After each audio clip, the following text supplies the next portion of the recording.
Iginiit ni Pangulong Ferdinand Marcos Jr. na nailigtas ng pamahalaan ang bilyong-bilyong pisong pondo ng bayan na muntik nang mapunta sa bulsa ng mga tiwaling opisyal at kontratista kasunod ng malawakang investigasyon sa mga questionabling flood control projects. Narito balita ni Crezeline Cataro. Sa kanyang ikalimang State of the Nation address noong Lunes, sinabi ni Pangulong Ferdinand Marcos Jr. na natupad ng administrasyon ang pangakong imbestigahan ang mga anomalya sa flood control projects na unang inilantad noong nakaraang taon. Ayon kay Marcos, mayroon ng mga unang nakasuhan at nakulong kabilang ang ilang kontratista, matataas na opisyal ng pamahalaan at mga mambabatas. Inihayag din niyang malapit nang magsampa ang Office of the Ombudsman ng mga kaso laban sa isang dating House Speaker. Ayon kay Assistant Ombudsman Miko Clavano, inatasan na ng preliminary investigation team ng Office of the Ombudsman si dating House Speaker Martin Romualdez at iba pang respondents na magsumite ng kanilang counter affidavit kaugnay ng mga reklamong plunder, graft at money laundering na isinampa laban sa kanila. Masakit man sa akin ito, ngunit kailangan nating gawin ang tama. Hindi ako pangulo ng aking pamilya. Hindi ako pangulo ng aking kaibigan. Ako ay Pangulo ng Pilipinas at ang tungkulin ko ay sa inyo. Binigyang diin ng Pangulo na wala umanong sino man ang pinalulusot sa kampanya kontra korupsyon. Kasabay ng mga kasong isinampa, tiniyak din ng pamahalaan na mababawi ang mga pondong umano'y nakuha ng mga sangkot sa katiwalian at napigilan din ang paglalabas ng pondo para sa mga depektibo, peke o hindi umiiral na mga proyekto. Ayon kay Marcos, umabot sa halos 25 bilyong piso ang halaga ng mga pondo at ari-ariang nabawi, na-freeze at napreserba ng pamahalaan, habang mahigit 800 milyong piso naman ang naibalik na sa National Treasury. Sinabi rin ng Pangulo na ang lahat ng pondong mababawi mula sa mga sangkot sa katiwalian ay ibabalik sa kaban ng bayan, habang ipauubaya na sa Office of the Ombudsman, National Prosecution Service at mga hukuman ang pagpapatuloy ng pag-uusig sa mga akusado. Kasabay nito, inihayag ni Marcos na sinimula na rin ang mga reforma sa Department of Public Works and Highways o DPWH. Kabilang dito ang mas mahigpit na pagsusuri sa lahat ng proyekto upang maiwasan ang overpricing at matiyak ang transparency sa paggamit ng pondo ng bayan. Ayon sa Pangulo, ang pondong nailigtas mula sa katiwalian ang naging isa sa pinagkunan ng pondo ng pamahalaan sa ilalim ng programang Uplift bilang tugon sa epekto ng krisis sa gitnang silangan. Ang pera ng taong bayan na muntik mapunta sa bulsa ng mga tiwaling opisyal ay naisalba natin. At sa halip na magamit natin ay nagamit natin sa mabuti at para sa tunay na kapakanan ng mamamayan. Samantala, tinawag ni Senator Amy Marcos na pambubudol ang pahayag ni Pangulong Marcos Jr. na malapit nang magsampa ng kaso ang Office of the Ombudsman laban kay Romualdez kaugnay ng umano'y mga anomalya sa flood control projects. Nauna na ring inihayag ni Batangas 1st District Representative Leandro Legarda Reviste na mahigit 20% umano ng mga miyembro ng Kamara o kanilang mga kamag-anak ay mga contractor ng DPWH. Para sa Diyos at sa Pilipinas kung mahal, ito si Crezeline Catarong, SMNI News. Tiniyak ng Department of Migrant Workers o DMW na magpapatuloy at lalo pang paigtingin ng pamahalaan ng suporta at agarang pagtugon sa pangangailangan ng mga OFW, lalo na sa mga naapektuhan ng kaguluhan dyan po sa gitnang silangan. Ito'y kasunod ng 2025 SONA ng Pangulo. Narito ang balita ni Cherry Light. Nagsimula tayo doon sa mga direktang naapektuhan ng kaguluhan. Ang pagsaklolo sa ating mga kababayang OFW na naipit sa digmaan. Mahalagang misyon ito ng pamahalaan. Gayong lagpas 2.2 milyong Pilipino ay naghahanap buhay sa Middle East.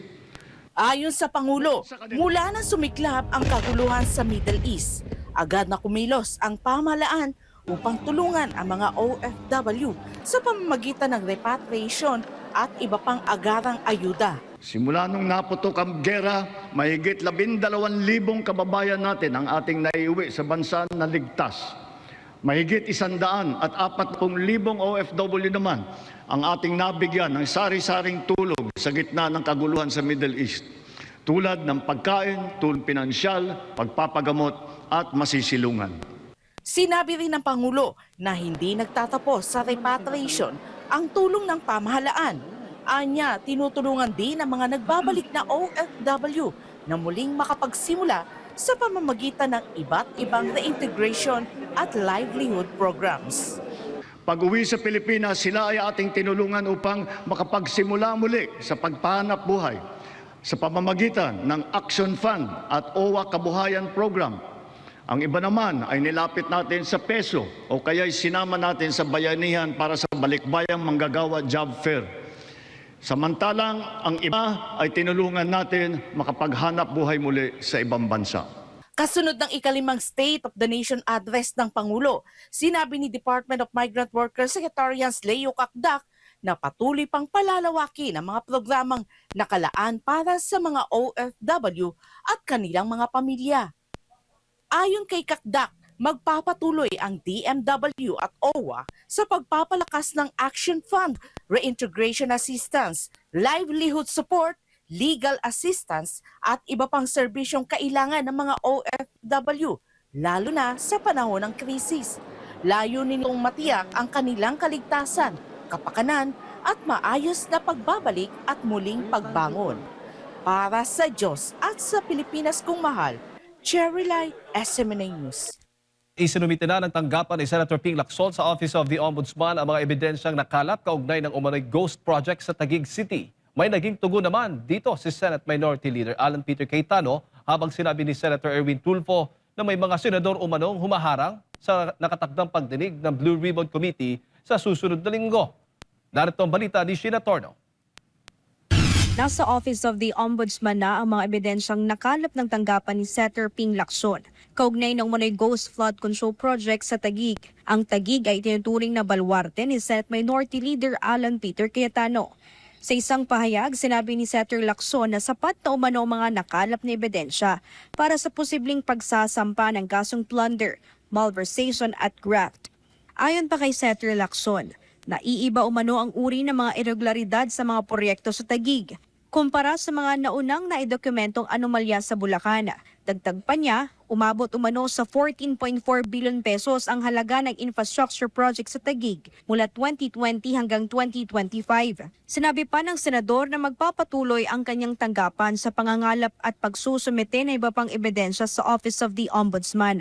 Nagbigay naman ng reaksyon si Senate Minority Leader Alan Peter Cayetano sa isinagawang pagsusumite ng ebidensya ni Lacson sa Office of the Ombudsman. I was just informed na may final si Senator Panfilo Lacson sa Ombudsman. I welcome that because in the same manner that I tell everyone that kailangan ng accountability, same din naman. Ang sabi ko lang naman, sa tamang venue, tamang panahon, and yun nga, para makatutok kasi malaman natin kung ano talaga accusation. Honestly, nagulat ako na i-compare sa Bulacan kasi napakalayo. Witness ang buong kababayan namin sa Taguig at lahat ng nagiging bisita ang produkto ng good governance. Sa kanyang Facebook Live ditong Martes, nanawagan si Cayetano sa publiko na mag-ingat sa umano'y mga malicious accusations. But as sabi ko nga po sa inyo, di ba? Hate the sin, love the sinner. Dagdagan ko pa po. Love the sinner, hate the sin, destroy the sindikato. Yan. Kasi minsan pag may sin, ikaw lang. Minsan, marami na, sindikato na yon. So yun ang gagawin natin. So, ingat lang po tayo sa mga malicious accusations. Alam niyo ho ba kung anong malicious? Malicious is mali, meaning wrong, pero delicious. Ibig sabihin, masarap pakinggan. Kaya malicious, di ba? So, of course, from my point of view, kung from his point of view, he thinks valid yung accusation, then I'll respect that. But from my point of view, it's malicious because nga hindi ko alam kung ano exactly at bakit ganun ang accusation. Samantala, sinabi naman ni Senator Erwin Tulfo, chairman ng Senate Blue Ribbon Committee, na ipauubayan na nila sa Office of the Ombudsman ang investigasyon kaugnay ng Money Ghost Project sa Taguig City. Anya, hindi na makikialam ang kanyang komite sa isinampan ni Lacson sa Ombudsman. Yung kay Senator Ping po, choice niya po yun. Alam nga ba naman, agawin ho namin sa Ombudsman, nasa Ombudsman na po yun. So, hindi ho kami papakialaman ho namin. Yung kay Senator Ping siguro, baka nagmamadali siya, kaya gusto niyang diretsuhin na po sa Ombudsman. Gayunman, sinabi ni Tulfo na bukas ang Blue Ribbon Committee kung nanaisin nilang imbitahan ang dating alkalde ng Taguig na si Lino Cayetano. Makikipagpulong din umano siya kay Senator Lacson kaugnay ng mga dokumentong maaaring isumite sa komite. Samantala, ibinunyag pa ni Senator Erwin na may mga senador umano sa minority bloc na humaharang sa nakatakdang pagdinig ng Senate Blue Ribbon Committee sa susunod na linggo, kaugnay ng mga iniimbestigang maanumalyang proyekto. Actually po, ang humaharang, to tell you the truth, honestly po, yung kabila eh. It's not us po sa majority.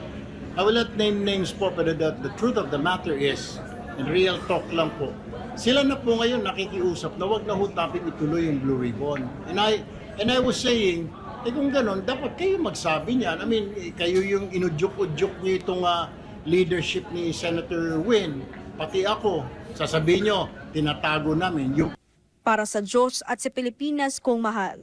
Ito si Sheena Torno, SMNI News.